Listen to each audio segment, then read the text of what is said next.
According to Mark. Glory to you, Lord.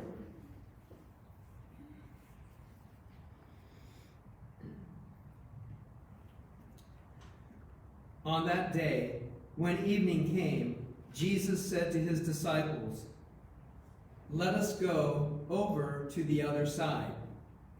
Leaving the multitudes, they took him along with them in the boat, just as he was, and other boats were with him. And there arose a fierce gale of wind, and the waves were breaking over the boat so much that the boat was already filling up with water. Jesus himself was in the stern, asleep on the cushion, and they woke him and said to him, "Rabbi, do you not care that we are perishing?" And he got up and rebuked the wind and said to the sea, "Silence, be still." And the wind died down, and it became perfectly calm. And he said to them, "Why are you afraid?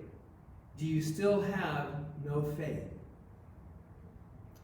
They became very much afraid and said to one another, "Who then is this, that even the wind and the sea obey him?" My dear brothers and sisters, the gospel of our Lord. Praise to you, Lord Jesus Christ.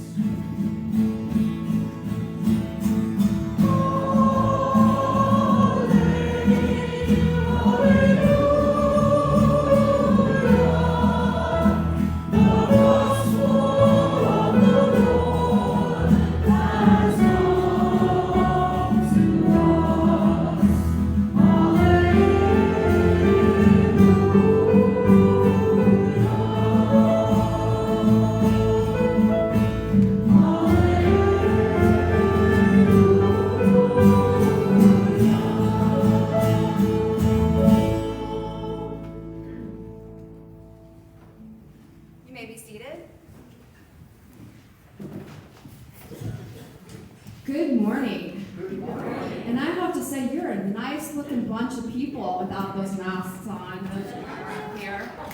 It's so wonderful to see your smiling faces. I just had to say that before I got started. So happy Father's Day to all the amazing men here today, both in person and watching us via our live stream. Whether you know it or not, you are helping change lives. If you are a dad to your own kids, to four-legged fur babies, or maybe you don't have kids but involved in shaping the lives of the youth around you, you're celebrated here today. And for the occasion, I thought I'd start us off with a dad joke, because, it is important to know that dads have their own jokes, right? So why do fathers take an extra pair of socks when they go golfing? You have that? Terry got it! In case they get a hole-in-one. That's especially for you, Brother Christopher, because he's the one who put me up to doing a dad joke to start off. If you didn't like it, you could blame him. Anyway, just 5 short weeks ago, we were celebrating our moms. And for years, I've wanted to do a homily for Mother's Day, but it's always eluded me. Either someone has volunteered before me, I haven't been available, or a pesky pandemic blows through town. It just has never worked out. With that, I find it interesting that I'm standing before you today doing the homily for Father's Day. You see, I volunteered to do the homily today, June 20th, not realizing it was Father's Day. For me, Father's Day can be a little bit of a difficult day. For those of you that don't know, I didn't have a really close relationship with my own dad. But I find it that there is no coincidences in life. There is a reason I was scheduled to do the homily today. Abraham Lincoln once said, "No man stands so tall as when he stoops to help a child." As you may know, fathers come in so many different forms. It could be a family member, a close friend, perhaps it's a single mom that has to play double duty. For me, it came in a man named Fred Walker. Fred was married to my Aunt Sheila. He was the kind of man everyone loved and respected. He was an amazing husband, an amazing father. He was strong in his faith as a deacon in a small Baptist church in Bakersfield. And he had a smile that made you want to smile. When Sheila and Fred would come up to visit us, and when Sheila and Fred would come down to visit my mom and I, he could never stay still. He always had that busyness about him and wanted to do something. He would look around the house and say, "That light fixture needs to be replaced." And he would take me down to Home Depot, where we would not leave that store without talking to every single person in it, whether it was the shoppers, the employees, whoever they were, we were talking to them. I would learn from him as we wandered up and down the aisles. And he would point out things to me so that I would learn. And then the one thing I loved the most about him is when we would go to check out, he made a point to ask the clerk, "How's your day going?" And it was so great to see the clerk's eyes light up with the idea of someone cared enough to ask how they were doing. I admired him so deeply for this act that I started practicing it in my daily life, and I still do today. Those little acts of human kindness go so far, and I learned them from him. As a young adult, I looked up to him. I went to Fred for everything you would go to a father for. Advice on cars, either fixing them or buying them, home repairs, finances, you name it, he helped me with it. He was so full of life. So when his health started to fade and he passed away, it was devastating to me. I had lost my Freddie. And when I was in my early 30s, another inspiring male entered my life. He's not quite old enough to be my dad, but his advice was nonetheless very influential to me. You see, when I walked into St. Matthew's, I started getting the advice of a father. Well, a bishop. Bishop Peter became not only my spiritual mentor, but my educational advisor as well. And he knows that very well because I called him yesterday to help me on a project, and we talked for quite some time. He saw something in me I did not, and thank God for that. I can truly say my life was transformed when I met him, and I'm sure others can say the same.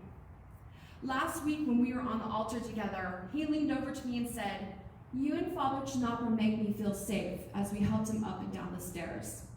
Then he leaned over to me and said, "I hope I make you feel safe too."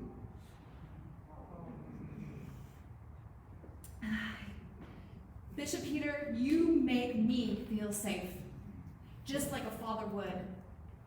You also make your entire community feel safe for the last 35 years.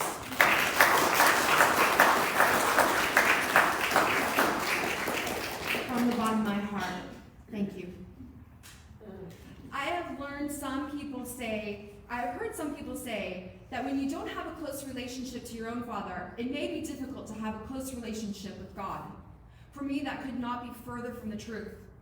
I longed for a relationship, and as soon as I came to the realization that I could have it, I ran to it. John 16:32 says, "I am not alone, for my Father is with me." We are called the children of God, are we not?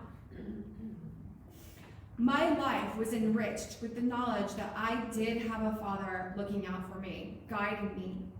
but I just had to choose to listen to that voice, turn my head to it and not away from it. The moment I did, my life was given purpose. There is a deep gratification in knowing the Father is there to hold you up, to guide you, to protect you. Much like the disciples in that boat in today's gospel reading, they too needed guidance and protecting.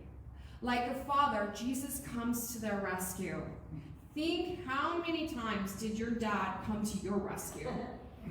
How many times did Jesus come to the disciples' rescue?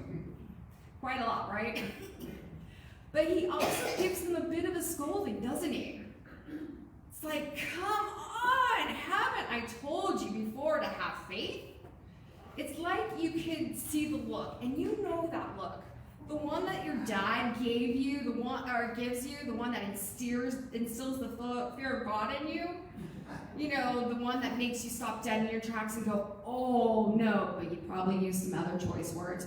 Oh no, I'm in big trouble now. Yet, I see you guys nodding your head. Jesus is there shaking his head saying, how many times do I have to tell you boys, don't make me pull this boat over. We are his children, and just like in the gospel reading, we must have faith. And I have had to have a lot of faith in my life's journey and on my spiritual path. As I reflect on my own relationship with my dad when I wrote this homily, I realized the ways I had to regain my faith in him and our relationship. I learned to forgive just as our Father taught us, but it was a long journey. My dad passed away a couple years ago now.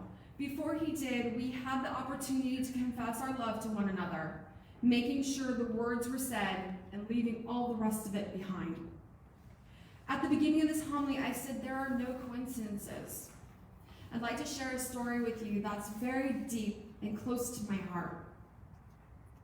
Bishop Peter has a beautiful tradition of taking a soon-to-be ordained deacon or priest to a convent in LA to get fitted for vestments. And as part of this tradition, one day he took Deacon, Adalia, and I. It was a nice day, filled with great conversation, and another tradition you must do when you're in LA, and that's have a sandwich at Philippe's.